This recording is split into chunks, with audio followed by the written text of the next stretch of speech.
వార్డులో ఒక ఆసుపత్రికి వచ్చినట్టు ఆయన ఆరోగ్యం బాలేక ఆయనకి ఎవరో మాజీ మావోయిస్టులు చెప్తున్నారు ఈ మెడలకు సంబంధించిన సమస్య కూడా చాలా తీవ్రంగా ఉంది అని అంటున్నారు. ఈ అనారోగ్య సమస్యలతో ఆయన అడవుల్లో ఉంటే ఎట్లాగో ఆపరేషన్ కగారు పేరుతో చంపేస్తున్న ఈ పరిస్థితుల్లో వీళ్ళు ఒక టీమ్గా ఏర్పడి బయటకు వచ్చారట. హిడ్మా దళం వీళ్ళందరూ కలిసి బయటకు వచ్చి మైదాన ప్రాంతంలోకి వచ్చారు. బేసిక్గా వాళ్ళకి ఆ మైదాన ప్రాంతం ఎట్లుంటుందో కూడా నాకు తెలుసు అని నేను అనుకోను. ఎందుకంటే ఆయన ఎప్పుడో 17 ఇయర్స్లో వయస్సులోనే పీపుల్స్ వార్ పార్టీలో జాయిన్ అయ్యింది. అడవి తప్ప వాళ్ళకి ఏం తెలియదు. సో వీళ్ళ ఈ మైదాన ప్రాంతంలోకి ట్రీట్మెంట్ కోసం వచ్చారని అంటున్నారు. 15వ తేదీన విజయవాడలో ఒక ఆసుపత్రికి వస్తే అక్కడి నుంచి తీసుకుపోయారని అంటున్నారు. హిడ్మాని కీర్తిస్తూ సో ఒక గొప్ప నాయకుడిని పార్టీ కోల్పోయిందని చెప్తూ వాళ్ళు ఈ లెటర్ రాయడం జరిగింది.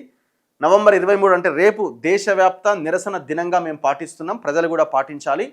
హిడ్మాని ఎన్కౌంటర్ చేయడం కాదు, ఎన్కౌంటర్లో చనిపోలేదు, ఆయనని విజయవాడ ఆసుపత్రి నుంచి పట్టుకొచ్చి కాల్ చేశారు, ఆయన్ని ఆయన భార్యని ఇంకొక 6గురిని అని. దాంతోపాటు టెక్ శంకర్ ఇంకా 7గురిని తర్వాత రోజు జరిగిన ఎన్కౌంటర్ కూడా బూటకమని మావోయిస్టు పార్టీ ఈ లేఖని విడుదల చేయడం జరిగింది.